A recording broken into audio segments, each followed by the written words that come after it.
Hello friends, welcome to the success Kendra. Friends, आज इस video में हम लोग बिहार एसएससी सीजीएल वैकेंसी 2022 यानी कि सचिवालय सहायक भर्ती 2022 के लिए बिहार एसएससी में ज्योग्राफी के जितने भी प्रश्न 2011 से लेकर के अब तक पूछे गए हैं, यानी कि बिहार एसएससी का यह घटना चक्र आप कह सकते हैं। देखिए, इससे पहले मैंने ऑलरेडी आपको फ्रेंड्स हिस्ट्री और पॉलिटी को कवर करा दिया था। साथ ही साथ 2011 से लेकर के अब तक जितने भी पुस्तक और लेखक से संबंधित प्रश्न बिहार एसएससी में पूछे गए हैं, उन सभी प्रश्नों को हमने एक ही वीडियो में कवर किया हुआ था। तो अगर आपने उन वीडियोज़ को नहीं देखा है तो निश्चित रूप से देख लीजिएगा। मैंने प्लेलिस्ट बना दिया है बिहार एसएससी सीजीएल घटना चक्र 2022 के नाम से। लिंक आपको डिस्क्रिप्शन में मिल जाएगा, या फिर आप चैनल पर चले जाइए और प्लेलिस्ट ओपन करके सभी वीडियोज़ को देख लीजिएगा। आज इस वीडियो में हम लोग ज्योग्राफी के यानी कि भूगोल के जितने भी प्रश्न बिहार एसएससी में 2011 से अब तक लेकर के पूछे गए हैं, उन सभी प्रश्नों को एक ही वीडियो में डिस्कस करेंगे। तो चलिए फ्रेंड्स, बिना देरी किए हुए आज का सेशन स्टार्ट करते हैं। फ्रेंड्स, प्लीज़ वीडियो को लाइक कर दीजिएगा और जब सेशन समाप्त होगा तो इसे शेयर भी जरूर कर दीजिएगा। फ्रेंड्स, जैसे कि मैंने आपको बताया कि इस वीडियो में हम लोग बिहार एसएससी के द्वारा यानी कि बिहार कर्मचारी चयन आयोग के द्वारा 2011 से लेकर के अब तक जितने भी ज्योग्राफी यानी कि भूगोल के प्रश्न पूछे गए हैं, उन सभी प्रश्नों को हम एक ही वीडियो में कवर करेंगे। यहाँ पर आप देख सकते हैं बिहार एसएससी के द्वारा जितने भी एग्जाम कंडक्ट करवाए गए हैं, उन सभी एग्जाम में ज्योग्राफी के जो प्रश्न हैं उनको इस वीडियो में हम कवर करने वाले हैं। फ्रेंड्स, यहाँ पर प्रत्येक प्रश्न के नीचे आपको लिखा मिल जाएगा कि यह प्रश्न किस एग्जाम में और किस वर्ष पूछा गया है। देखिए फ्रेंड्स, इस वीडियो को बनाने में 4 से 5 घंटे का समय लगा है। मैंने काफ़ी मेहनत किया है आपके लिए। तो फ्रेंड्स, प्लीज़ वीडियो को लाइक ज़रूर कर दीजिएगा और जब सेशन समाप्त होगा तो आप किसी भी ग्रुप में हैं, चाहे व्हाट्सएप ग्रुप, फेसबुक ग्रुप या फिर टेलीग्राम ग्रुप, वहाँ पर इसको ज़रूर शेयर कर दीजिएगा। चलिए आज का सेशन स्टार्ट करते हैं। देखिए, पहला प्रश्न है कि साइलेंट वैली या मुख्य घाटी किस राज्य में अवस्थित है। यह प्रश्न जो है Bihar SSC second CGL PT exam 2015 में पूछा गया है। देखिए, अगर आपको आंसर पहले से पता है फ्रेंड्स, तो आप आंसर कमेंट बॉक्स में देकर के बताते चलेंगे। तो देखिए, साइलेंट वैली जो है यह केरल में अवस्थित है। ऑप्शन नंबर डी इसका राइट आंसर हो जाएगा। अत्यंत शांत वातावरण के कारण इसे साइलेंट वैली या शांत घाटी इसका नाम पड़ा है। चलिए नेक्स्ट क्वेश्चन कर लेंगे कि गोवा जो है किस नदी के तट पर अवस्थित है। तो गोवा जो है यह क्षेत्रफल के अनुसार भारत का सबसे छोटा राज्य है और गोवा जो है ये मांडोई नदी के तट पर स्थित है। ऑप्शन नंबर इसका बी करेक्ट आंसर हो जाएगा। नेक्स्ट क्वेश्चन है हमारा कि समदाब रेखाएं निम्नलिखित में से किसको प्रदर्शित करती हैं। समदाब रेखा अंग्रेजी में इसको क्या कहेंगे? अंग्रेजी में इसको आइसोबार्स कहेंगे। क्या कहेंगे? आइसोबार्स कहेंगे। तो अब आपको समझ में आ गया होगा कि जो समदाब रेखाएं हैं वो समान वायुमंडलीय दाब को प्रदर्शित करती हैं। ऑप्शन नंबर इसका डी जो होगा करेक्ट आंसर हो जाएगा। चलिए नेक्स्ट क्वेश्चन कर लेंगे। और फ्रेंड्स, इससे पहले मैंने आपको हिस्ट्री का 2011 से लेकर के अब तक जितने भी बिहार एसएससी में पूछे गए हिस्ट्री के प्रश्न, इतिहास के प्रश्न, उनको कवर करा दिया है। पॉलिटी यानी कि भारतीय संविधान से संबंधित जितने भी प्रश्न 2011 से अब तक पूछे गए हैं उनको मैंने कवर करा दिया है। साथ ही साथ पुस्तक और लेखक से संबंधित जितने भी प्रश्न 2011 से अब तक पूछे गए हैं, उन सभी प्रश्नों को मैंने कवर करा दिया है। तीनों वीडियोज़ का लिंक आपको डिस्क्रिप्शन बॉक्स में मिल जाएगा। मैंने इसका प्लेलिस्ट भी बना दिया है, चैनल पर चले जाइए, प्लेलिस्ट ओपन करके सभी वीडियोस को देख लीजिएगा। चलिए अगला प्रश्न कि इनमें से कौन सी नदी कच्छ के रण में समाहित हो जाती है। तो यहाँ पर ध्यान से सुनिएगा, यह नदी जो है यह लूनी नदी है। लूनी नदी जो है यह अरावली पर्वत के पश्चिम की ओर से जो है यह निकलती है। अरावली पर्वत के पश्चिमी ओर से यह निकलती है और यह नदी जो है यह कच्छ के रण में जाकर के समाहित हो जाती है। वैसी नदी जो जमीन में ही लुप्त हो जाती है उसको द रिवर ऑफ इम्फेमेरल कहा जाता है। द रिवर ऑफ, यहाँ मैं अंग्रेजी में लिख देता हूँ, इम्फेमेरल कहा जाता है। ठीक है, ध्यान रखेंगे। तो राइट आंसर इसका लूनी नदी हो जाएगा। अगला प्रश्न है कि सहारा रेगिस्तान जो है किस महाद्वीप में अवस्थित है। सहारा रेगिस्तान जो है यह दुनिया का सबसे बड़ा और सबसे गर्म मरुस्थल है और यह जो है अफ्रीका में है। ऑप्शन नंबर इसका सी जो होगा करेक्ट आंसर हो जाएगा।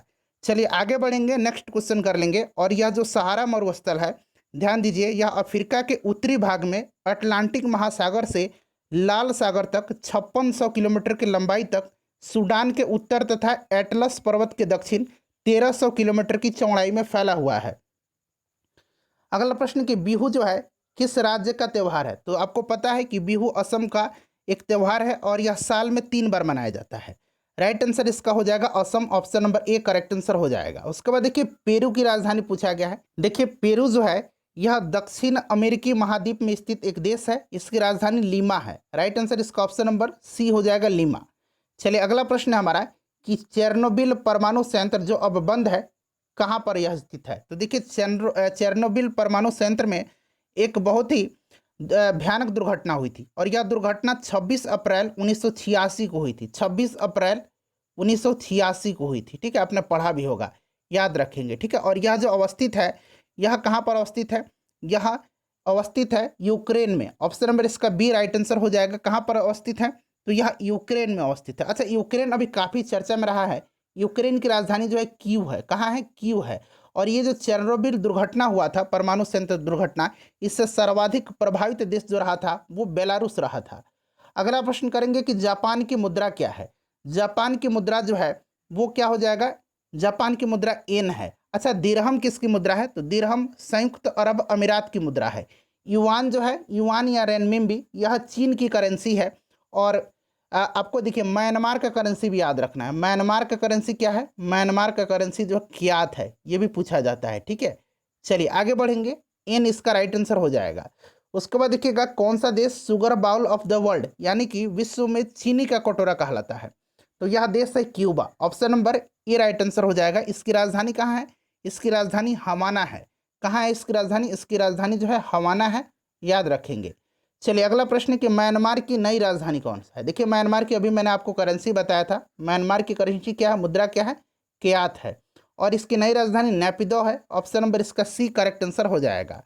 उसके बाद नेक्स्ट क्वेश्चन देखिएगा कि गिर का वन शेरों के लिए प्रसिद्ध है, यह किस राज्य में अवस्थित है? बताइए इसका करेक्ट आंसर क्या हो जाएगा? तो देखिए गिर जो है ना, यह शेर के लिए फेमस है और यह गुजरात में है। चलिए उसके बाद नेक्स्ट क्वेश्चन देखिएगा कि बिहार में बहने वाली नदियों में से किसका उद्गम अमरकंटक में है? तो अमरकंटक में कौन सी नदी है जो है बिहार में बहती है, उसका उद्गम है? तो यह सोन नदी है। ठीक है, सोन नदी है। राइट आंसर इसका ऑप्शन नंबर बी हो जाएगा, सोन नदी। उसके बाद देखिए न्यूनतम साक्षरता वाला प्रदेश कौन सा है? न्यूनतम साक्षरता वाला जो प्रदेश है यह कौन सा है, यह आपसे पूछा गया है। बताइए इसका करेक्ट आंसर क्या हो जाएगा? तो देखिए सबसे ज़्यादा साक्षरता जो है यह केरल में है 2011 की जनगणना के अनुसार, और सबसे कम जो है बिहार में है। अगला प्रश्न कि निम्न में से कौन सा कथन सत्य नहीं है? इसमें से कौन सा कथन जो है सत्य नहीं है? तो देखिए फ्रेंड्स, यहाँ पर देखिए महानदी का उद्गम छत्तीसगढ़, ये आपका सही दिया गया है। गोदावरी नदी का उद्गम महाराष्ट्र, देखिए गोदावरी नदी का ये भी सही दिया गया है। कावेरी नदी का उद्गम आंध्र प्रदेश, ये गलत दिया गया है। देखिए कावेरी नदी जो है यह कर्नाटक के कुर्ग जिले में स्थित ब्रह्मगिरी पहाड़ी से निकलती है। तो पूछा गया सत्य नहीं है, तो ऑप्शन नंबर इसका सी राइट आंसर हो जाएगा। उसके बाद देखिएगा कि केंद्रीय जल एवं विद्युत शोध केंद्र कहाँ स्थित है? तो यह खड़गवासाल में स्थित है। ऑप्शन नंबर इसका ए राइट आंसर हो जाएगा। ठीक है, केंद्रीय जल एवं विद्युत शोध केंद्र कहाँ स्थित है? तो खड़गवासला में स्थित है। उसके बाद अगला प्रश्न है कि भारत तथा चीन के बीच सीमा बनाने वाली रेखा कौन सी है? भारत और चीन, तो यह कौन सी रेखा हो जाएगी? मैकमोहन रेखा। रेड क्लिफ भारत और पाकिस्तान के बीच की है। डुरंड पाकिस्तान और अफगानिस्तान के बीच की सीमा रेखा ही है। उसके बाद देखिए निम्नलिखित में से, और फ्रेंड्स थोड़ा सा हम लोग जल्दी में इस सेशन को कवर करेंगे क्योंकि करीब 100 से ज़्यादा अधिक प्रश्न हैं। करीब हम लोग 150 के आसपास प्रश्नों को कवर करने वाले हैं। ठीक है, इसलिए थोड़ा सा जल्दी जल्दी इस सेशन को हम कवर करने वाले हैं। थोड़ा सा आप लोग सहयोग करेंगे। निम्नलिखित में से किन देशों के समूह से भूमध्य रेखा नहीं भूमध्य रेखा गुजरती है, माफ करेंगे गुजरती है। अच्छा, भूमध्य रेखा जो है यह 13 देशों से होकर के गुजरती है। कौन कौन से देश हैं? तो इतना संभव नहीं याद रखना। इक्वाडोर, कोलंबिया, ब्राज़ील, ये सब इंपॉर्टेंट देश मैं बता रहा हूँ, आपको याद रखना है। Ecuador, Colombia, Brazil. उसके बाद देखिए एशिया में आ जाइए तो मालदीव, इंडोनेशिया। ठीक है, ये सब आपको याद रखना है। युगांडा, केनिया, सोमालिया, लोकतांत्रिक कांगो गणराज्य, फिर कांगो गणराज्य एक अलग है, गैबोन, इन सब देशों से होकर के गुजरती है। ठीक है, तो इसमें से देखिए इसका राइट आंसर जो हो जाएगा, जो सही समूह दिया गया यहाँ पर option number B right answer हो जाएगा। कोलंबिया, केनिया, इंडोनेशिया, मालदीव से भी होकर के गुजरती है। चलिए, भारत से नहीं गुजरती है। उसके बाद देखिए भाखड़ा नांगल बांध जो है स्थित कहाँ पर है? भाखड़ा नांगल जो है यह सतलज नदी पर स्थित है। ऑप्शन नंबर इसका बी जो होगा करेक्ट आंसर हो जाएगा। भाखड़ा नांगल सतलज नदी पर स्थित है और इससे लाभान्वित होने वाले राज्य पंजाब, हरियाणा, राजस्थान और हिमाचल प्रदेश है। अगला प्रश्न है कि मैगिनॉट रेखा किन दो देशों के मध्य जो है स्थित है? मैगिनॉट रेखा, तो यह फ्रांस और जर्मनी के मध्य स्थित है। ऑप्शन नंबर इसका सी राइट आंसर हो जाएगा। अच्छा, जर्मनी और पोलैंड के बीच कौन सी सीमा रेखा है, ये भी पूछा जाता है। तो ऑर्डरनिस सीमा रेखा है। ठीक है, यहाँ मैं लिखता हूँ ऑर्डरनिस या ऑर्डरनिसे, जो भी पढ़ लीजिए। ओडरनिस सीमा रेखा है। उसके बाद देखिएगा कि सतलज नदी का उद्गम कहाँ पर है। सतलज नदी का उद्गम जो है यह राकसथाल झील है जो चीन तिब्बत में स्थित है, ठीक है। और यह नदी जो है सतलज नदी यह सिपकिला दर्रे से गुजरते हुए भारत के हिमाचल प्रदेश में प्रवेश करती है। तो राइट आंसर यहाँ से देखिए चीन इसका करेक्ट आंसर हो जाएगा, तिब्बत, ठीक है। चलिए उसके बाद अगला प्रश्न कर लेंगे, हमारा नेक्स्ट क्वेश्चन है। हाँ चलिए नेक्स्ट क्वेश्चन पर आते हैं। देखिए नेक्स्ट क्वेश्चन है कि भारत की निम्नलिखित में से कौन सी नदी भ्रंश घाटी या दरार घाटी से होकर के बहती है। तो भ्रंश घाटी से होकर के कौन कौन सी नदी बहती है यह आपसे पूछा गया है। चलिए आंसर अगर पता है आपको फ्रेंड्स तो आप आंसर प्लीज कमेंट करके बताते चलेंगे, ठीक है। देखिए अब यहाँ पर आप ध्यान देंगे, भ्रंश घाटी से होकर के जो नदी बहती है ना वो नर्मदा नदी है और ताप्ती नदी है, ठीक है। कौन कौन सी नदी है, नर्मदा नदी है और ताप्ती नदी है। तो यहाँ पर देखिए नर्मदा दिया गया, ऑप्शन नंबर इसका ये जो होगा करेक्ट आंसर हो जाएगा। उसके बाद नेक्स्ट क्वेश्चन हमारा कि पेसो निम्नलिखित में से किस देश की मौद्रिक इकाई है। पेसो जो है यह किस देश की करेंसी है, बताइए पेसो जो है किस देश की करेंसी है। तो देखिए पेसो जो है ना यह करेंसी किसका है, बताइए राइट आंसर इसका क्या हो जाएगा, फिलीपींस की करेंसी है। अच्छा मालदीव की करेंसी रुपया है, क्या है, रुपया है, याद रखेंगे, ठीक है। सीरिया की करेंसी पाउंड है, कतर की करेंसी कतरी रियाल है, ठीक है। चलिए आगे बढ़ेंगे कि पंजाब में भूमि क्षति का प्रमुख कारण क्या है। भू निम्नीकरण का इसका जो प्रमुख कारण है ये अति सिंचाई है, ठीक है, ओवर इरिगेशन है। अगला प्रश्न हमारा कि भारत में सबसे लंबा समुद्र तट यानी कि सी बीच कहाँ पर है। तो सबसे लंबा जो सी बीच है ना यह कहाँ पर है फ्रेंड्स, बताइए राइट आंसर। तो इसका राइट आंसर हो जाएगा आपका यहाँ पर मरीना बीच, ठीक है। यह कहाँ पर है मरीना बीच, किस राज्य में है, तो यह भी आपको याद रखना है। मरीना बीच जो है यह तमिलनाडु में है, क्लियर। चलिए अगला प्रश्न है हमारा कि निम्नलिखित में से कौन सा क्षेत्र कोयला भंडार का सबसे अधिक समृद्ध है। कोयला भंडार में सबसे ज्यादा समृद्ध जो है यह दामोदर घाटी है। दामोदर घाटी इसका करेक्ट आंसर हो जाएगा, ठीक है। यह भारत का समृद्ध सबसे बड़ा और अधिक उत्पादकता वाला कोयला क्षेत्र है। अगला प्रश्न है कि भूमध्यवर्ती क्षेत्रों में गहन वाष्पन के कारण होने वाली वर्षा को क्या कहते हैं, बताइए राइट आंसर इसका क्या हो जाएगा। देखिए भूतल के जो भूतल है, जमीन का तल है, बहुत अधिक गर्म हो जाता है तो वायु जो है हल्की हो जाती है और हल्की वायु ऊपर उठ करके संवहनीय धाराओं का निर्माण करती हैं और ऊपर जाकर के यह वायु जो है ठंडी हो जाती है और इसमें उपस्थित जलवाष्प संघनन होने लगता है और संघनन से कपासी मेघ बनता है जिससे घनघोर वर्षा होती है और इसे क्या कहा जाता है, संवहनीय वर्षा कहा जाता है। तो ऑप्शन नंबर इसका डी करेक्ट आंसर हो जाएगा। नंदा देवी चोटी किस राज्य में स्थित है। नंदा देवी जो है यह हिमाद्री अर्थात सर्वोच्च या बृहत हिमालय क्षेत्र के अंतर्गत आता है जो कि उत्तराखंड राज्य में स्थित है। उसके बाद देखिए नाथपा झाकरी परियोजना निम्नलिखित में से किस नदी पर अवस्थित है। नाथपा झाकरी परियोजना जो है यह किस नदी पर अवस्थित है यह पूछा गया है। तो यह सतलज नदी है, इसका ऑप्शन नंबर यहाँ पर डी करेक्ट आंसर हो जाएगा, सतलज नदी, ठीक है। और यह हिमाचल प्रदेश में है। चलिए अगला प्रश्न है हमारा कि पालघाट स्थित है। पालघाट जो है यह स्थित है, यह कोयम्बटूर और कोचीन के बीच का संपर्क मार्ग है, कोयम्बटूर और पलाक्कड़ के बीच में। तो राइट आंसर इसका ऑप्शन नंबर सी हो जाएगा, यह पलाक्कड़ केरल में स्थित है पालघाट। नेक्स्ट क्वेश्चन है हमारा कि निम्नांकित में से कौन सा मृत ज्वालामुखी है, इसमें से मृत ज्वालामुखी, बताइए इसका करेक्ट आंसर क्या हो जाएगा। तो मृत या शांत ज्वालामुखी, इसके उदाहरण म्यांमार का माउंट पोपा है, ठीक है। तो माउंट पोपा यहाँ पर करेक्ट आंसर दिया गया है। माउंट पोपा अफ्रीका का किलिमंजारो जो कि तंजानिया में है, दक्षिण अमेरिका का चिम्बराजो, दक्षिण अमेरिका का चिम्बराजो, ये सभी मैं आपको मृत ज्वालामुखी बता रहा हूँ, ठीक है। हवाई द्वीप का मिनाको और ईरान का कोह सुल्तान, ये सभी मृत ज्वालामुखी के उदाहरण हैं। उसके बाद चलिए अगला प्रश्न है कि भारत की सबसे बड़ी खारे पानी की झील। तो यह झील जो है यह चिल्का झील है, ऑप्शन नंबर ए राइट आंसर हो जाएगा। यह उड़ीसा राज्य में स्थित है और यह झील जो है भारत में खारे पानी की सबसे बड़ी झील है। अगला प्रश्न हमारा कि निम्नलिखित में से कौन सा भारत के पूर्वी तट पर स्थित सबसे गहरा स्थलबद्ध एवं समुचित सुरक्षा युक्त बंदरगाह है। तो यह यहाँ पर देखिए पूर्वी तट पूछा गया है, तो राइट आंसर इसका विशाखापट्टनम हो जाएगा, ऑप्शन नंबर ए हो जाएगा करेक्ट आंसर, ठीक है। यह प्राकृतिक एवं भारत का सबसे गहरा बंदरगाह है। चलिए यहाँ जहाज़ों का निर्माण भी होता है और इसका मरम्मत भी किया जाता है। देखिए पोर्टो नोवो निम्नलिखित में से किस देश की राजधानी है? तो देखिए पोर्टो नोवो जो है यह अफ्रीकी देश बेनिन की राजधानी है। क्लियर? अच्छा, अंगोला की राजधानी कहाँ है? तो अंगोला की राजधानी लुआंडा है। कहाँ है? लुआंडा है। इसको भी आप ध्यान रखेंगे, यहाँ मैं लिख देता हूँ, ठीक है। लाइबेरिया की राजधानी पूछा जाता है। लाइबेरिया की राजधानी जो है यह मोनरोविया है। कहाँ है? मोनरोविया है, ठीक है। इसको भी याद रखेंगे, यह लाइबेरिया की राजधानी है। यह भी अफ्रीकी देश है लाइबेरिया।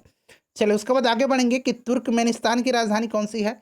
तो ये तुर्कमेनिस्तान की राजधानी अशगाबत है। Option number D right answer हो जाएगा। ताशकंद जो है ये उज्बेकिस्तान की राजधानी है। अंकारा जो है ये टर्की का राजधानी है। और अबू धाबी जो है यह यूएई की राजधानी है। नेक्स्ट क्वेश्चन है कि किस राज्य में हीराकुंड बांध अवस्थित है? तो हीराकुंड जो है यह किस राज्य में अवस्थित है? बताइए इसका करेक्ट आंसर क्या हो जाएगा। तो ये आपको पता है कि यह महानदी पर है, उड़ीसा राज्य में अवस्थित है, ठीक है। तो इसका करेक्ट आंसर जो होगा वो आपका उड़ीसा हो जाएगा। उसके बाद देखिए पूर्ण सूर्य ग्रहण कब घटित होता है? अच्छा, सूर्य ग्रहण कब लगता है? तो सूर्य एवं पृथ्वी के बीच जब चंद्रमा आ जाता है तब सूर्य ग्रहण लगता है, और यह हमेशा अमावस्या के दिन लगता है पूर्ण सूर्य ग्रहण। Option number B right answer हो जाएगा। और चंद्र ग्रहण जो है ये पूर्णिमा के दिन लगता है। सूर्य और चंद्रमा के बीच पृथ्वी के आ जाने पर चंद्र ग्रहण लगता है। अगला प्रश्न है कि डुंगेश्वरी पहाड़ियाँ कहाँ पर अवस्थित है? डुंगेश्वरी पहाड़ियाँ बहुत ही इंपॉर्टेंट है, बताइए इसका राइट आंसर। तो डुंगेश्वरी हिल, जिसे महाकाल गुफाओं के रूप में भी जाना जाता है, यह बिहार के बोधगया के पास स्थित है।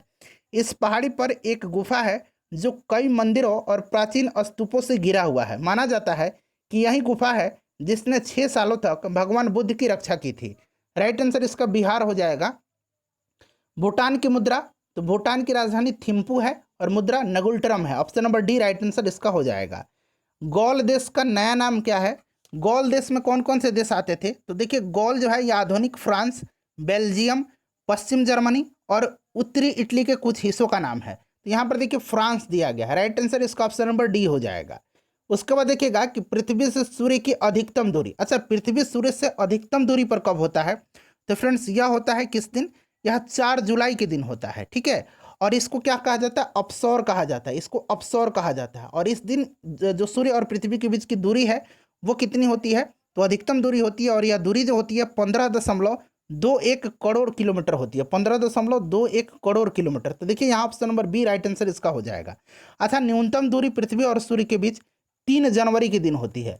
इसको उपसौर कहा जाता है। क्या कहा जाता है? उपसौर कहा जाता है। और इस दिन जो न्यूनतम दूरी होती है यह 14.70 करोड़ किलोमीटर होती है। सबको ध्यान रखेंगे। चलिए आगे बढ़ेंगे कि डिम्बी लोअर हाइड्रो इलेक्ट्रिक प्रोजेक्ट कहाँ अवस्थित है? तो यह अरुणाचल प्रदेश में, ठीक है। अरुणाचल प्रदेश में इसका निर्माण किया जाना है। किस पर? लोहित नदी पर। उसके बाद देखिए खारिया जनजाति मुख्यतः निवास करती है। खारिया जनजाति जो है यह झारखंड और उड़ीसा के छोटानागपुर क्षेत्र में रहने वाली पहाड़ी जनजाति लोगों का एक समूह है। याद रखेंगे झारखंड और उड़ीसा, ठीक है। तो यहाँ पर देखिएगा झारखंड दिया गया। ऑप्शन नंबर इसका बी करेक्ट आंसर हो जाएगा। इनमें से कौन सा ग्रह सबसे अधिक घनत्व वाला है? इसका आंसर आप मुझे तुरंत अभी कमेंट करके बताइए। अभी तुरंत मुझे कमेंट करके बताएंगे, ठीक है। सबसे अधिक घनत्व वाला और सबसे कम घनत्व वाला ग्रह भी कौन सा है यह भी आप कमेंट करके बताएंगे। चलिए देखिए कुछ कुछ प्रश्न जो आसान प्रश्न है मैं आपसे पूछते रहता हूँ वीडियो के दरमियान। इससे क्या होगा कि थोड़ा सा आपका कॉन्फिडेंस बढ़ता है। चलिए उसके बाद देखिएगा कि मत्स्य से संबंधित जॉर्जे बैंक कहाँ स्थित है? तो जॉर्जे बैंक जो है यह कहाँ पर स्थित है? बताइए राइट आंसर क्या हो जाएगा। जॉर्जेस या जॉर्जे, जॉर्जेस भी इसको लिखा जाता है, जॉर्जेस बैंक, जॉर्जेस बैंक, बताइए। तो राइट आंसर इसका क्या हो जाएगा? नोवा स्कोटिया, ठीक है। नोवा स्कोटिया कनाडा जो है वहीं पर यह है। तो राइट आंसर ऑप्शन नंबर इसका सी हो जाएगा। उसके बाद देखिएगा कि सुरिनसर मानसर झील किस राज्य या केंद्र शासित प्रदेश में अवस्थित है? अब केंद्र शासित प्रदेश भी लगा लीजिएगा। अब आपको पता चल गया कि ये जम्मू कश्मीर में है। उसके बाद देखिएगा कि पुना, यहाँ पर देखिए थोड़ा सा ये डिफिकल्ट वर्ड है, पुना तोसांगछू, ठीक है। पुना तोसांगछू हाइड्रो प्रोजेक्ट कहाँ स्थित है? तो यह जो है फ्रेंड्स कहाँ पर स्थित है? बताइए राइट आंसर इसका क्या होगा। तो यह जो है यह भूटान की पुना तोसांगछू नदी पर ही है, ठीक है। तो ये भूटान हो जाएगा इसका right answer. Trans Canadian highway जोड़ती है, ट्रांस कैनेडियन, तो ये सेंट जॉन सिटी से वैंकूवर को। ऑप्शन नंबर ए इसका राइट आंसर हो जाएगा, ठीक है। चलिए उसके बाद आगे बढ़ेंगे। अगला प्रश्न है हमारा कि जर्मनी और फ्रांस की सीमा रेखा क्या है? तो जर्मनी और फ्रांस की जो सीमा रेखा है वो मैगिनॉट लाइन है। मैंने अभी बताया था मैगिनॉट रेखा, देखिए ओडरनिस रेखा आ गया, मैंने बताया था ना। चलिए, और जर्मनी और पोलैंड के बीच की सीमा रेखा है हिंडनबर्ग रेखा। चलिए अगला प्रश्न है कि ओमान की राजधानी कहाँ पर है? तो ओमान की राजधानी जो है ये मस्कट है। कहाँ है? मस्कट है। किस राज्य में मिंधौला नदी बहती है? मिंधौला नदी जो है यह किस राज्य में बहती है? बताइए इसका राइट आंसर क्या हो जाएगा। तो मिंधौला नदी जो है यह गुजरात में बहती है। कहाँ पर बहती है? गुजरात में बहती है, और यह अरब सागर में जाकर के गिर जाती है, तो ये गुजरात हो जाएगा।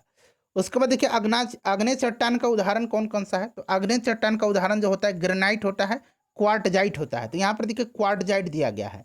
किसे लाल ग्रह कहा जाता है? तो लाल ग्रह जो है यह कहा जाता है किस ग्रह को? मंगल ग्रह को। ठीक है, मंगल ग्रह को लाल ग्रह कहा जाता है। सबसे गर्म ग्रह जो है यह शुक्र ग्रह है, इसको भी याद रखेंगे। उसके बाद देखिए बिहार में जिलों की संख्या, तो बिहार में 38 जिले हैं। अगला प्रश्न है हमारा कि कटंगा पठार मुख्य रूप से इसमें पूछा गया कटंगा पठार में मुख्य रूप से क्या पाया जाता है? तो देखिए कटंगा पठार जो है यह कांगो गणराज्य में स्थित है, यानी कि democratic Republic of the Congo में स्थित है। और इस पठार में विश्व का सबसे बड़ा हीरे का भंडार संचित है। तो यहाँ पर हीरा इसका राइट आंसर हो जाएगा। ठीक है, चलिए आगे बढ़ेंगे। नेक्स्ट क्वेश्चन है कि हुबर बांध किस नदी पर स्थित है? हुबर बांध जो है ये कोलोराडो नदी पर स्थित है। किस नदी पर? अमेरिका में है हुबर बांध, कोलोराडो नदी पर। अगला प्रश्न है कि पॉलीवेसल हाइड्रो इलेक्ट्रिक प्रोजेक्ट कहाँ स्थित है? तो फ्रेंड्स यह जो है पॉलीवेसल हाइड्रो इलेक्ट्रिक प्रोजेक्ट, यह जो है यह कहाँ पर है? तो यह केरल में है। ठीक है, केरल की इडुक्की जिले में है। केरल इसका राइट आंसर हो जाएगा। उसके बाद देखिए कोरिंगा मैनग्रोव स्थल कहाँ स्थित है? ये इंपॉर्टेंट क्वेश्चन है। यह भारत का दूसरा सबसे बड़ा मैनग्रोव स्थल है, और कोरिंगा जो है यह आंध्र प्रदेश में है। ठीक है, सुंदरवन सबसे बड़ा है, कोरिंगा दूसरा सबसे बड़ा है। उसके बाद देखिएगा कि नूबियन मरुस्थल कहाँ पर है? नूबियन मरुस्थल जो है यह सूडान में नील नदी और लाल सागर के बीच स्थित है। तो ये सूडान हो जाएगा राइट आंसर इसका। ठीक है, सूडान हो जाएगा नूबियन मरुस्थल, याद रखेंगे। टीटीकाका झील कहाँ स्थित है? तो यह पेरू और बोलिविया की सीमा पर स्थित है। पेरू और बोलिविया की सीमा पर टीटीकाका झील। अगला प्रश्न है कि बिहार में प्रसिद्ध मंदारगिरी मंदिर जो है यह कहाँ स्थित है? अच्छा, मंदारगिरी पर्वत जो है आपने सुना होगा, समुद्र मंथन में इसका जिक्र किया गया है, बांका में इसका राइट आंसर हो जाएगा। चलिए अगला प्रश्न है कि हडसन जल संधि जोड़ती है, हडसन जल संधि जो है यह किसको जोड़ती है? बताइए इसका करेक्ट आंसर क्या हो जाएगा। तो देखिए हडसन जल संधि जो है यह हडसन की खाड़ी और अटलांटिक महासागर को जोड़ती है। इसका क्षेत्र कनाडा है। ठीक है, तो यहाँ पर देखिए हडसन की खाड़ी और लेब्राडोर सागर, लेब्राडोर यह अटलांटिक महासागर का ही हिस्सा है। चलिए अगला प्रश्न कर लेंगे कि सूरीनाम की राजधानी कहाँ है? सूरीनाम की राजधानी जो है ये परामारिबो है। तो परामारिबो यहाँ पर दिया गया, option number B right answer इसका हो जाएगा। उसके बाद देखिए यक्षगान लोक नृत्य संबंधित है। तो यक्षगान जो है यह कर्नाटक का लोक नृत्य है, कर्नाटक राइट आंसर हो जाएगा। चलिए अगला प्रश्न है कि चीन की संसद कहलाती है। देखिए चीन की संसद को कहा जाता है राष्ट्रीय जन कांग्रेस, यानी कि नेशनल पीपुल्स कांग्रेस। तो यहाँ पर देखिए राष्ट्रीय जन कांग्रेस दिया गया है। अच्छा, जापान की संसद का नाम डायट है, ये याद रखेंगे, जापान की संसद का नाम। उसके बाद देखिएगा यह दिवस इक्विनॉक्स कहलाता है। देखिए इक्विनॉक्स अंग्रेजी में इक्विनॉक्स कहा जाता है, और हिंदी में इसको कहा जाता है विषुव। ठीक है, यह पृथ्वी का वह स्थिति है जब सूर्य की किरणें विषुवत रेखा पर लंबवत पड़ती है और सर्वत्र दिन और रात बराबर होते हैं।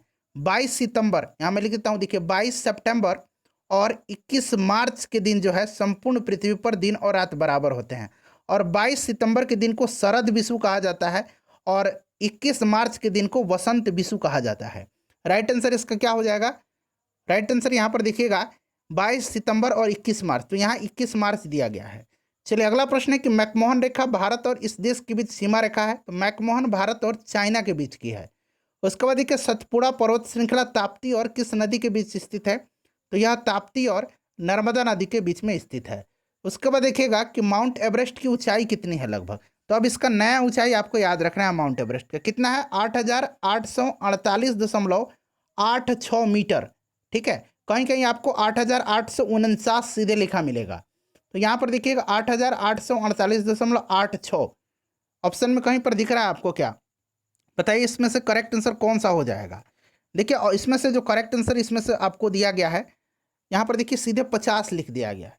ठीक है, तो ये अप्रोक्स मान के चलिए, यहाँ लगभग लिखा गया है, इसीलिए ऑप्शन नंबर बी होना चाहिए ऑप्शन के हिसाब से, लेकिन ये एडजेक्ट है, ये याद रखेंगे आप। उसके बाद देखिए तालचर कोयले की खानें कहाँ है? तालचर जो है यह उड़ीसा राज्य में है और यह ब्राह्मणी नदी के दाहिने किनारे पर स्थित है और यहाँ पर कोयले की कई बड़ी बड़ी खानें हैं। तो यह आपका हो जाएगा उड़ीसा। चलिए आगे बढ़ेंगे। नेक्स्ट क्वेश्चन है कि उस प्रथम ग्रह का नाम क्या है जिसके बारे में खोज में बताया गया कि वहाँ 2 सूर्योदय होता है। तो यह ग्रह है केपलर 16b। ठीक है, केपलर 16b यह एक गैसीय ग्रह है। चलिए अगला प्रश्न है कि जनजाति संथाल इस राज्य में नहीं रहती है। तो देखिए संथाल जनजाति जो है यह कहाँ कहाँ रहती है। तो यह मुख्यतः झारखंड राज्य की एक प्रमुख जनजाति है और यह जनजाति जो है संथाली बोलती है। क्लियर। और पूछा गया है कि कहाँ कहाँ नहीं होती है। तो इसकी कुछ आबादी बिहार में भी है, पश्चिम बंगाल में भी है, उड़ीसा में भी है, मध्य प्रदेश में भी है, असम में नहीं है इसका। उसके बाद देखिएगा कि भारत में विशालतम समुद्र तट सी बीच मैंने बताया था मरीना बीच जो कि तमिलनाडु वहाँ पर है। तो यहाँ पर देखिए तमिलनाडु दिया गया है। उसके बाद देखिएगा कि सबसे अंदर भूमि का घिरा पतन कौन सा है। तो सबसे अंदर ये विशाखापट्टनम, मैंने आपको ऑलरेडी बता दिया है। ठीक है, चलिए अगला प्रश्न है हमारा कि नदियों द्वारा मिट्टी का जमाव कहलाता है। तो नदियों द्वारा मिट्टी का जमाव जो है इसको जलोढ़ कहा जाता है। एलुवियल इसको अंग्रेजी में कहा जाता है, जलोढ़ हिंदी में कहा जाता है। ठीक है, चलिए आगे बढ़ेंगे। नेक्स्ट क्वेश्चन करेंगे कि हाथी परियोजना कब आरंभ की गई थी। हाथी परियोजना यह आरंभ कब की गई थी, बताइए इसका करेक्ट आंसर क्या हो जाएगा। तो 1991-92 में हाथी परियोजना का आरंभ किया गया था। ठीक है, राइट आंसर इसका 1991-92 हो जाएगा, ऑप्शन नंबर ए। और प्रोजेक्ट टाइगर 1973 में स्टार्ट हुआ था। चलिए अगला प्रश्न कि माधव राष्ट्रीय उद्यान कहाँ स्थित है। तो फ्रेंड्स यह मध्य प्रदेश में है और इसका नाम ग्वालियर के सिंधिया राजवंश से संबंधित ग्वालियर के महाराजा माधवराव सिंधिया के नाम पर रखा गया। तो ये मध्य प्रदेश में है, ऑप्शन नंबर इसका सी जो होगा करेक्ट आंसर हो जाएगा। उसके बाद देखिए बिहार के किस जिले में सर्वाधिक लिंगानुपात है। सर्वाधिक लिंगानुपात गोपालगंज में है, सबसे कम मुंगेर में है। उसके बाद देखिए बिहार के किस जिले में महिला साक्षरता सर्वाधिक है। महिला साक्षरता और पुरुष साक्षरता ये दोनों रोहतास में सबसे ज़्यादा है। कहाँ पर है, रोहतास में सबसे ज़्यादा है। उसके बाद देखिएगा टोडार जनजाति कहाँ निवास करती है। तो टोडा जनजाति या नीलगिरी पहाड़ी क्षेत्र में, ऑप्शन नंबर ए तमिलनाडु में निवास करती हैं। ठीक है, ध्यान रखेंगे। उसके बाद देखिए पाइका नृत्य का संबंध किस राज्य से है। पाइका नृत्य का संबंध जो है यह किस राज्य से है, बताइए इसका करेक्ट आंसर क्या हो जाएगा। तो पाइका जो है ना यह मुख्यतः उड़ीसा का नृत्य है, यह एक मार्शल आर्ट नृत्य है। ठीक है, उड़ीसा के मयूरभंज के जनजातीय क्षेत्र में यह किया जाता है। बिहार झारखंड में भी इस नृत्य का प्रचलन है, तो इसलिए यहाँ पर बिहार जो है ऑप्शन में दिया गया। मेनली यह उड़ीसा का है, ध्यान रखेंगे। चलिए अगला प्रश्न कि गारो पहाड़ियाँ कहाँ अवस्थित है। तो गारो, खासी, जयंतिया ये कहाँ पर है। तो यह जो है मेघालय में है, ऑप्शन नंबर इसका डी जो होगा करेक्ट आंसर हो जाएगा। चलिए आगे बढ़ेंगे कि निम्नलिखित में से किस देश की मुद्रा पाउंड स्टर्लिंग है। तो यह यूनाइटेड किंगडम, यहाँ देखिए ब्रिटेन दिया गया है, पाउंड स्टर्लिंग है यहाँ की मुद्रा। चलिए अगला प्रश्न है हमारा कि देवी मैनग्रोव कहाँ पर है। अब देखिएगा एक देवघर मैनग्रोव है जो कि महाराष्ट्र में है और एक देवी कुंडा मैनग्रोव स्थल उड़ीसा में है। तो यहीं देवी कुंडा कहा गया है, उड़ीसा देवी मैनग्रोव उड़ीसा में है। उसके बाद देखिए कील नहर जोड़ती है। तो कील नहर उत्तरी सागर को बाल्टिक सागर से जोड़ती है, यानी कि इसका कौन सा राइट आंसर हो जाएगा। उत्तरी सागर को बाल्टिक सागर से जोड़ती है कील नहर। ठीक है, तो राइट आंसर इसका क्या हो जाएगा। राइट आंसर फ्रेंड्स इसका ऑप्शन नंबर डी हो जाएगा। ठीक है, चलिए ऑप्शन नंबर डी यहाँ पर दिया गया है। अगला प्रश्न है कि नामीबिया की राजधानी कहाँ है। नामीबिया की राजधानी कहाँ है बताइए। तो देखिए नामीबिया की जो राजधानी है ना यह कहाँ पर है।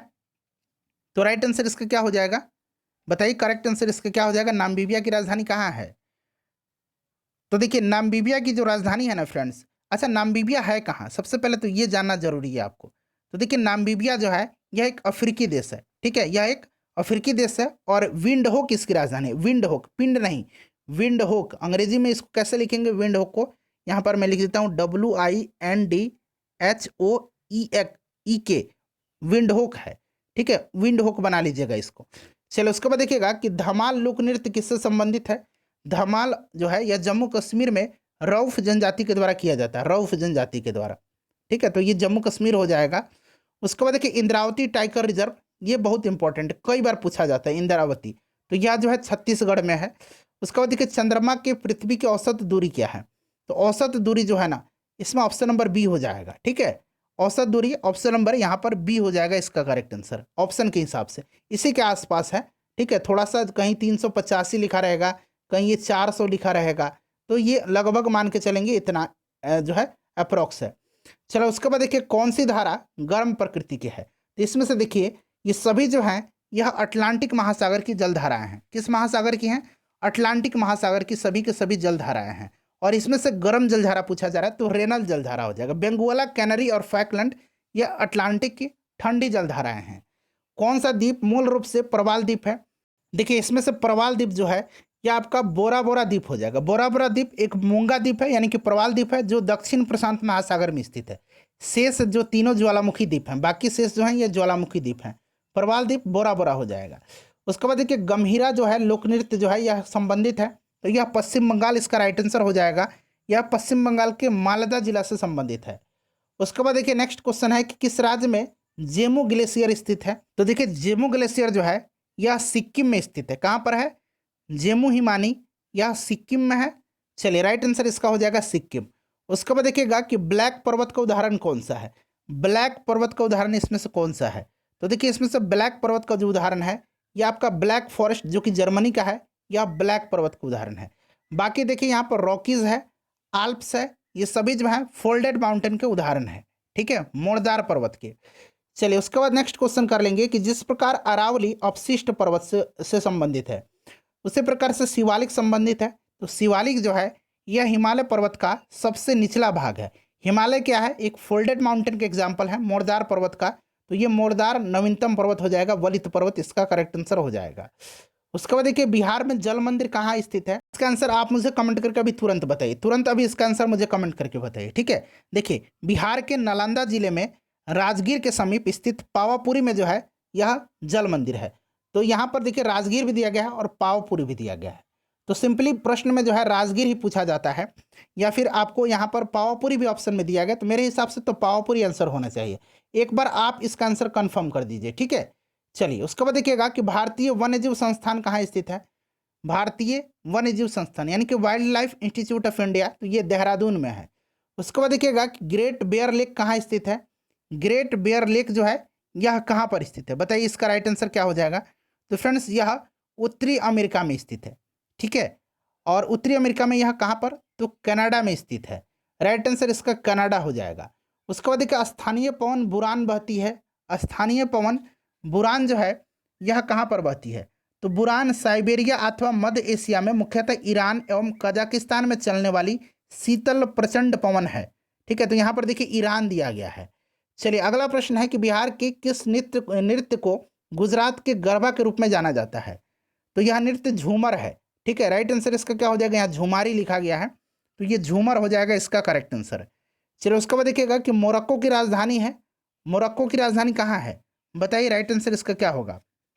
तो मोरक्को की जो राजधानी है यह रबात हो जाएगा। सेनेगल की राजधानी डकार है। ठीक है, चलो उसके बाद देखिएगा कि बिहार का प्रसिद्ध शिव गंगेश्वर मंदिर कहाँ स्थित है? बिहार का प्रसिद्ध शिव गंगेश्वर मंदिर जो है यह कहाँ स्थित है? बताइए इसका करेक्ट आंसर क्या हो जाएगा? तो देखिए यह जो है यह मधेपुरा में स्थित है, भगवान शिव को समर्पित है। क्लियर, तो यह मधेपुरा हो जाएगा। उसके बाद देखिएगा कि कौन सा ज्वालामुखी डोरमंट के प्रकार का है? तो देखिए यहाँ पर पूछा गया डोरमंट यानी कि सुप्त ज्वालामुखी, तो यह माउंट किलिमंजारो है। ठीक है, जो कि तंजानिया में है। माउंट एटना और माउंट विसुवियस ये इटली में है, एक्टिव वोल्केनो है। और कोटोपैक्सी भी एक्टिव है, यह इक्वाडोर में है। चलिए आगे बढ़ेंगे कि अंगोला की राजधानी जो है कहाँ है? अंगोला की जो राजधानी ये लुआंडा है। अंगोला एक सेंट्रल अफ्रीकन कंट्री है, लुआंडा इसकी राजधानी हो जाएगा। उसके बाद देखिए लिपुलेख दर्रा कहाँ स्थित है? तो लिपुलेख जो है ये उत्तराखंड में है। नीति दर्रा, माना दर्रा, लिपुलेख दर्रा ये उत्तराखंड में है। उसके बाद देखिए कौन सा बंदरगाह पोर्ट ऑफ कॉल का उदाहरण है? पोर्ट ऑफ कॉल का उदाहरण जो है इसमें से कौन सा बंदरगाह है? तो यह अदन का बंदरगाह है। ठीक है, अदन का बंदरगाह है। अच्छा, पोर्ट ऑफ कॉल जो होता है एक मध्यवर्ती बंदरगाह होता है जहां जहाज माल की आपूर्ति, मरम्मत या ट्रांसशिपमेंट के लिए साधारण ढंग से जहाज रुकते हैं वहां पर। ठीक है, और अदन का जो बंदरगाह है यह एक अनूठा पोर्ट ऑफ कॉल है, तो ये अदन हो जाएगा। उसके बाद देखिएगा कि निम्नलिखित में से कौन पिडमोंट पठार का उदाहरण है? पिडमोंट पठार वैसे पठार जो पर्वतों के तल पर स्थित होते हैं और एक मैदान या समुद्र द्वारा दूसरी ओर से बंधे होते हैं, उससे पिडमोंट कहा जाता है। मालवा का पठार जो है यह पिडमोंट पठार का एक एग्जाम्पल है। भारत में सामान्यतः पश्चिमी विक्षोभ से प्रभावित होने का फसल कौन सा है? तो ये प्रभावित होने वाला जो फसल है, अच्छा, सर्दियों के मौसम में औसतन 4 से 5 पश्चिम विक्षोभ बनते हैं। ठीक है, पश्चिम विक्षोभ भूमध्यसागरीय क्षेत्र में उत्पन्न होने वाला एक अतिरिक्त उष्ण कटिबंधीय तूफान है जो भारतीय उपमहाद्वीप के उत्तर पश्चिम भागों में अचानक सर्दियों की बारिश के लिए जिम्मेदार होता है और रबी के फसल के लिए यह फायदेमंद होता है। Option number C right answer हो जाएगा। प्रोजेक्ट टाइगर योजना की शुरुआत कब की गई थी? मैंने बताया था 1973 में। ठीक है, प्रोजेक्ट हाथी 1991-92 में। चलिए आगे बढ़ेंगे, नेक्स्ट क्वेश्चन कर लेंगे। हाँ, चलिए अगला क्वेश्चन करेंगे। अगला क्वेश्चन है कि मेसाबी रेंज जो है किसके लिए प्रसिद्ध है? मेसाबी रेंज जो है यह किसके लिए प्रसिद्ध है बताइए। तो देखिए मेसाबी रेंज जो है ना, यह किसके लिए प्रसिद्ध है, यह आपसे पूछा जा रहा है। इसका जो करेक्ट आंसर हो जाएगा आपका ऑप्शन नंबर ए हो जाएगा, लोहा के लिए। किसके लिए फेमस है? यह लोहा के लिए फेमस है मेसाबी रेंज। चलिए ये यूएसए में है। उसके बाद देखिएगा कि यह भारत के साथ सबसे कम स्थलीय सीमा बांटता है। तो देखिए सबसे कम आपको पता है अफगानिस्तान, फिर उससे कम भूटान, फिर उससे कम म्यांमार हो जाएगा, सबसे ज़्यादा बांग्लादेश करता है। उसके बाद देखिए छऊ बिहार के अतिरिक्त इस राज्य का लोक नृत्य है। छऊ जो है बिहार के अतिरिक्त किस राज्य का लोक नृत्य है, ये आपसे पूछा जा रहा है। बताइए इसका करेक्ट आंसर क्या हो जाएगा? बिहार के अतिरिक्त। तो छऊ जो है यह झारखंड बिहार के अलावा उड़ीसा एवं पश्चिम बंगाल का भी एक प्रचलित लोक नृत्य है। तो यहाँ पर देखिए पश्चिम बंगाल दिया गया है। उसके बाद देखिए जनसंख्या की दृष्टि से चार बड़े राज्यों में नहीं है। 4 बड़े राज्य कौन कौन से हैं जनसंख्या की दृष्टि से? सबसे बड़ा उत्तर प्रदेश हो जाएगा, उसके बाद महाराष्ट्र, फिर बिहार, फिर पश्चिम बंगाल। यहाँ तमिलनाडु नहीं होगा। ठीक है, ध्यान रखेंगे। चलो उसके बाद देखिएगा कि इसका प्रति वर्ष किसकी जनसंख्या घनत्व सर्वाधिक है? सर्वाधिक जनसंख्या घनत्व बिहार का है। 1106 व्यक्ति प्रति वर्ग किलोमीटर में निवास करते हैं। सबसे कम अरुणाचल प्रदेश का है। उसके बाद देखिए कीवी चिड़िया कहाँ पाई जाती हैं? तो कीवी जो है न्यूजीलैंड की है। ठीक है, न्यूजीलैंड के निवासी को कीवी भी कहा जाता है। क्रिकेट में आप अक्सर सुनते होंगे कीवी कीवी करके। देखिए ब्राजील की मुद्रा क्या है? तो ब्राजील की मुद्रा रियल है।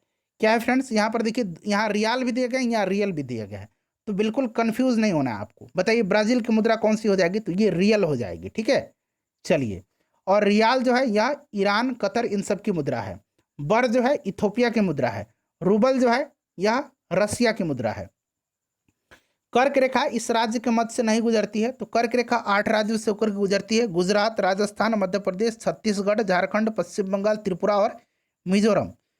तो यहाँ पर देखिएगा कौन सा हो जाएगा? बिहार से होकर के नहीं गुजरती है। चलिए अगला प्रश्न है कि ब्रह्मपुत्र नदी को बांग्लादेश में किस नाम से जाना जाता है? बांग्लादेश में क्या कहलाती है ब्रह्मपुत्र नदी? तो यह जमुना कहलाती है। ऑप्शन नंबर क्या हो जाएगा? ऑप्शन नंबर इसका आपका बी करेक्ट आंसर हो जाएगा। पृथ्वी की सतह से निकलने पृथ्वी की सतह का कितना प्रतिशत सागरों से ढका हुआ है? तो ये लगभग 70% इसका करेक्ट आंसर हो जाएगा। उसके बाद देखिए यह एक गर्म धारा है, इसमें से गर्म जलधारा आपको बताना है। बताइए राइट आंसर इसका क्या हो जाएगा? तो यहाँ पर देखिए गल्फ स्ट्रीम जो है ना, यह अटलांटिक महासागर की गर्म जलधारा, बाकी सभी ठंडी जलधारा है। उसके बाद देखिए कितने देश भूमि से चारों ओर से घिरे हुए हैं? भूमि से चारों ओर से जो है कितने देश घिरे हुए हैं, यह आपसे पूछा जा रहा है। बताइए इसका करेक्ट आंसर क्या हो जाएगा? भूमि से चारों ओर से घिरे, यानी कि उसको लैंडलॉक्ड कंट्री कहेंगे। क्या कहेंगे? स्थल रुद्ध देश या फिर लैंड लॉक्ड कंट्री इसको कहा जाता है। बताइए इसमें से कौन सा हो जाएगा इसका करेक्ट आंसर? तो देखिए इसका जो करेक्ट आंसर हो जाएगा ना फ्रेंड्स, यह टोटल जो कितने देश हैं, बताइए इसका करेक्ट आंसर क्या हो जाएगा? तो देखिए इसका जो करेक्ट आंसर हो जाएगा ऑप्शन नंबर बी हो जाएगा 44 देश। ठीक है, 44 देश जो है यह भूमि से घिरे हुए हैं, यानी कि लैंडलॉक्ड कंट्री हैं। अच्छा, इसमें लैंडलॉक्ड कंट्री में पूछा जाता है कि सबसे बड़ा लैंडलॉक्ड कंट्री कौन सा है? बताइए राइट आंसर इसका क्या हो जाएगा? तो सबसे बड़ा जो लैंडलॉक्ड कंट्री है वो कजाकिस्तान है। ठीक है, चलिए बिहार के इस भाग में सर्वाधिक जनसंख्या घनत्व है, तो उत्तरी भाग में सर्वाधिक जनसंख्या घनत्व है। चिल्का झील स्थित है, चिल्का जो है उड़ीसा में है। ठीक है, चलो उसके बाद देखिएगा सुमात्रा द्वीप स्थित है। सुमात्रा द्वीप जो है यह कहाँ पर स्थित है? बताइए राइट आंसर इसका क्या हो जाएगा? इंडोनेशिया में। ठीक है, इंडोनेशिया में सुमात्रा द्वीप हिंद महासागर में अवस्थित है। ऑप्शन नंबर ए राइट आंसर हो जाएगा। किस देश में सर्वाधिक टाइम जोन है? सर्वाधिक टाइम जोन जो है किस देश में है? बताइए राइट आंसर। सर्वाधिक टाइम जोन, सर्वाधिक टाइम जोन बताना है किस देश में है। बताइए राइट आंसर इसका क्या हो जाएगा? सर्वाधिक टाइम जोन जो है यह किस देश में है? तो देखिए सर्वाधिक टाइम जोन जो है ना, यह किस देश में है फ्रेंड्स? तो सर्वाधिक टाइम जोन जो है यह आपका हो जाएगा किस में? फ्रांस में सर्वाधिक टाइम जोन हो जाएगा। उसके बाद देखिए बिहार के कितने जिले हैं बिहार में, तो अभी मैंने बताया था 38 जिले हैं। अगला प्रश्न कि वाल्मीकि राष्ट्रीय उद्यान, तो यह बिहार का एकमात्र नेशनल पार्क है, यह बिहार में है। चलिए अच्छा, उदयपुर वन्य जीव अभ्यारण्य भी पूछा जाता है, बेतिया पश्चिम चंपारण में है। तमिलनाडु में पाई जाने वाली मुख्य जनजाति, तो टोडा जनजाति आपको पता होगा, ये इरोला जनजाति भी है। ठीक है, कौन सी जनजाति? इरोला जनजाति भी है, ये भी आप याद रखेंगे। खोंड उड़ीसा की एक जनजाति है।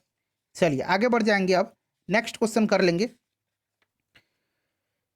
अगला प्रश्न है कि जारवा जनजाति कहाँ पाई जाती है? जारवा जनजाति जो है यह अंडमान निकोबार में पाई जाती है। ठीक है, चलो उसके बाद देखिएगा कि भारत की सर्वप्रथम वन्यजीव संरक्षण परियोजना का नाम, तो यह हांगुल प्रोजेक्ट है। ठीक है, प्रोजेक्ट हांगुल। और यह हांगुल कहाँ पर पाया जाता है? दाचिगम राष्ट्रीय उद्यान में। और यह जो प्रोजेक्ट हांगुल है यह 1970 में इसकी शुरुआत की गई थी। उसके बाद चलिए जापान की संसद का नाम, तो मैंने बताया था डाइट है। ठीक है, डाइट जो है जापान की संसद का नाम है। रियाल जो है यह कहाँ की करेंसी है? रियाल जो है यह सऊदी अरब का मुद्रा है। ठीक है, यहाँ पर देखिए सऊदी अरब हो जाएगा। उसके बाद देखिए भारतीय मानक समय ग्रीनविच माध्य से इतना आगे है, तो यह 5.5 घंटे आगे है। कितना आगे है? 5.5 घंटे आगे है, याद रखेंगे। ठीक है, चलिए तो राइट आंसर इसका क्या हो जाएगा? 5.5 घंटे, ऑप्शन नंबर ए में हो जाएगा। उसके बाद देखिएगा मानचित्र में समुद्र की समान गहराइयों को जोड़ने वाली रेखा, समान गहराई अब पूछा गया, बताइए राइट आंसर इसका क्या हो जाएगा? समान गहराई। तो जो समान गहराई वाला जो है इसको क्या कहा जाता है? तो इसका करेक्ट आंसर क्या होगा? अच्छा, समान दाब वाला मैंने बताया था। ठीक है, समदाब रेखाएं आइसोबार्स कहा जाता है, और यहाँ समान गहराई पूछा गया है। तो समान गहराई में कौन सा हो जाएगा? तो फ्रेंड्स ये आपका हो जाएगा समान गहराई आइसोबाथ। ठीक है, आइसोबाथ, ऑप्शन नंबर इसका सी जो होगा करेक्ट आंसर हो जाएगा। ठीक है, चलिए उसके बाद अब आगे बढ़ेंगे, नेक्स्ट क्वेश्चन कर लेंगे। अगला प्रश्न हमारा कि वह एक ठंडी और शुष्क वायु है, कौन सा है? ठंडी और शुष्क वायु जो है इसमें से कौन सा हो जाएगा? बताइए करेक्ट आंसर इसका इसमें से कौन सा हो जाएगा? ठंडी और शुष्क वायु। तो यहां पर ध्यान देंगे, इसमें से जो ठंडी और शुष्क वायु है वो आपसे पूछा जा रहा है। तो इसका जो करेक्ट आंसर हो जाएगा ठंडी और शुष्क वायु, वो इसमें से आपका हो जाएगा इसमें से ऑप्शन नंबर सी, बोरा। ठीक है, बोरा जो है यह एक ठंडी और शुष्क वायु है। क्लियर? और बोरा एक सामान्य शब्द है जिसका प्रयोग उच्च भूमि से ढाल की ओर प्रवाहित होने वाली शीत झंझावात के लिए किया जाता है। ठीक है, चलिए अगला प्रश्न कर लेंगे। नेक्स्ट क्वेश्चन हमारा है कि यह नई दिल्ली में है, यह नदी दिल्ली में है, तो दिल्ली जो है यह यमुना नदी के तट पर है। अगला प्रश्न कि इरावदी नदी इसमें जाकर के मिलती है। अच्छा, इरावदी जो है यह म्यांमार की सबसे बड़ी नदी है। ठीक है, और यह सबसे महत्वपूर्ण व्यापारिक जल मार्ग भी है इसका, और यह बंगाल की खाड़ी में जाकर के गिरती है। नदी का वह उथला विस्तार जो पैदल या गाड़ी से पार किया जाता है उसको क्या कहा जाता है? बताइए राइट आंसर इसका क्या हो जाएगा? तो इसको फ्योर्ड कहा जाता है। ठीक है, इसको क्या कहते हैं? फ्योर्ड कहा जाता है। उसके बाद देखिए दुनिया का सबसे बड़ा द्वीप, तो यह ग्रीनलैंड है, आपको पता भी होगा। निम्नलिखित देशांतरों में से कौन सी रेखा भारत की प्रमाणिक यामोत्तर है? तो इसमें से कौन सा राइट आंसर हो जाएगा, ये आपसे पूछा गया है। बताइए करेक्ट आंसर, फटाफट। आंसर पता है तो आंसर कमेंट में देकर के बताते चलेंगे। तो 82.30, ठीक है, पूर्वी देशांतर। ऑप्शन नंबर यहाँ पर देखिएगा, option number C right answer हो जाएगा। क्लियर? चलिए, और यह 5 राज्यों से होकर गुजरती है, 82.5 डिग्री, आपको याद होगा 82.5 डिग्री पूर्वी देशांतर। 5 राज्य कौन कौन से हैं? उत्तर प्रदेश, मध्य प्रदेश, छत्तीसगढ़, उड़ीसा और आंध्र प्रदेश से। भारत की मानक यामोत्तर रेखा इसको कहा जाता है। गंगा की सहायक नदियां जो नीचे वर्णित है कौन उत्तर की ओर प्रवाहित होती है?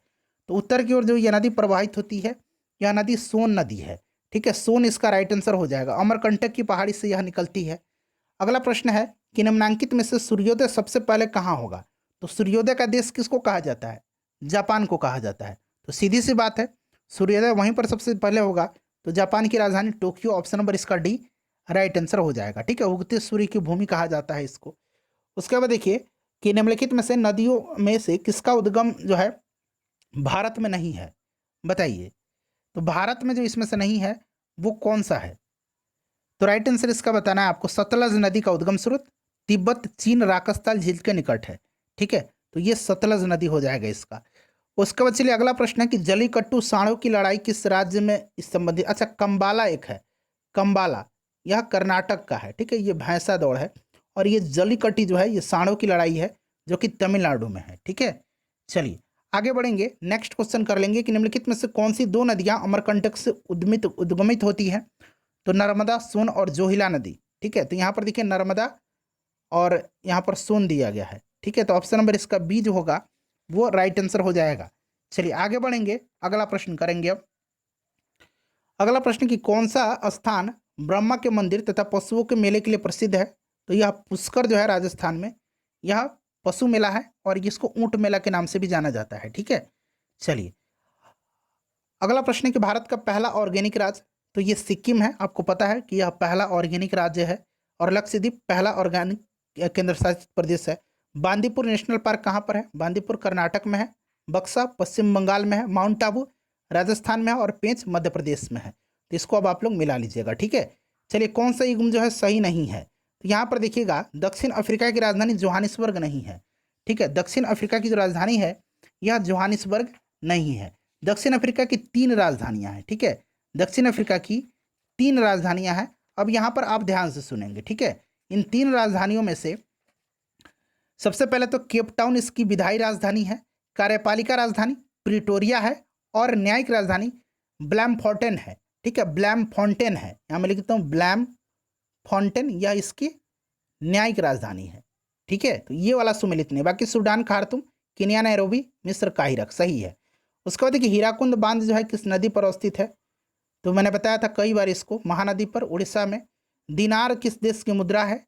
दिनार जो है यह किस देश की मुद्रा है। तो दिनार जो है Iraq, Jordan, Algeria, Bahrain, Kuwait, Libya इन सब की मुद्रा है, ठीक है। तो यहाँ पर देखिएगा आपका यहाँ पर ईरान दिया गया है, ईरान नहीं, सॉरी इराक नहीं दिया, हाँ यहाँ इराक दिया गया है, ठीक है। ईरान की रियाल मुद्रा होती है। चीन की रेनमिंबी। इंडोनेशिया की क्या होती है। इंडोनेशिया की मैंने बताया था रुपया होता है, ठीक है। रुपया, रुपया। चलिए आगे बढ़ेंगे कि जंगली गधे घोड़े खुर निम्नलिखित में से कहाँ पाए जाते हैं भारत में। तो ये कच्छ के रण में। उसके बाद देख लीजिएगा कि निम्नलिखित में से कौन बायोस्फीयर रिजर्व या सुरक्षित जीवमंडल नहीं है। तो इसमें से काजीरंगा नहीं, अच्छा मानस बायो रिजर्व में आता है लेकिन काजीरंगा नहीं है, ठीक है। मन्नार की खाड़ी, नीलगिरी, सुंदरवन ये सभी बायो रिजर्व में है। उसके बाद देखिए ज्वालामुखी रिंग ऑफ फायर या घेरा किस महासागर से संबंधित है। तो यह प्रशांत महासागर की, ठीक है। प्रशांत महासागर इसका राइट आंसर हो जाएगा। प्रशांत महासागर की परिमेखला आपने पढ़ा होगा। चलिए अगला प्रश्न है, मिलान करना है। कृष्णा नदी जो है इसका क्या हो जाएगा बताइए। कृष्णा नदी का इसमें से देखिए यहाँ मिलान करके राइट आंसर आपको चुनना है। तो ये महाबलेश्वर हो जाएगा। गोदावरी नासिक, ब्रह्मपुत्र जो है यह आपको सांगपो, और नर्मदा अमरकंटक, ठीक है। चलिए आगे बढ़ेंगे, अब अगला प्रश्न कर लेंगे कि 2011 की जनगणना के अनुसार बिहार की अनुमानित आबादी कितनी है। तो आपको पता है कि अनुमानित आबादी जो है ये 10,40,99,452 है। तो यहाँ पर 10 करोड़ लगभग में इसका राइट आंसर हो जाएगा। उसके बाद देखिए मैकमोहन रेखा भारत और चीन की सीमा तय करती है। डूरंट रेखा किन दो देशों की सीमा तय करती है। तो यह पाकिस्तान और अफगानिस्तान की, तो जो कि ऑप्शन नंबर ए में दिया गया है, ठीक है। उसके बाद चलिए कि उस देश को इंगित करें जहाँ ब्रह्मपुत्र नदी नहीं गुजरती है। तो चाइना, भारत और कौन सा देश बताइए। बांग्लादेश से ब्रह्मपुत्र नदी गुजरती है। इसमें से देखिए म्यांमार नहीं होगा। उसके बाद देखिए फिजी की राजधानी कौन सी है। तो सुआ जो है ये फिजी की राजधानी है। कुचिपुड़ी जो है किस राज्य का लोक नृत्य है। इसका आंसर आप कमेंट करके बताइए। और फ्रेंड्स सभी क्वेश्चन 2011 से अब तक के ज्योग्राफी का मैंने कवर करा दिया। फ्रेंड्स प्लीज़ वीडियो को लाइक कर दीजिएगा और इसे शेयर जरूर कर दीजिएगा। सभी सब्जेक्ट को मैं कंप्लीट करवा दूंगा।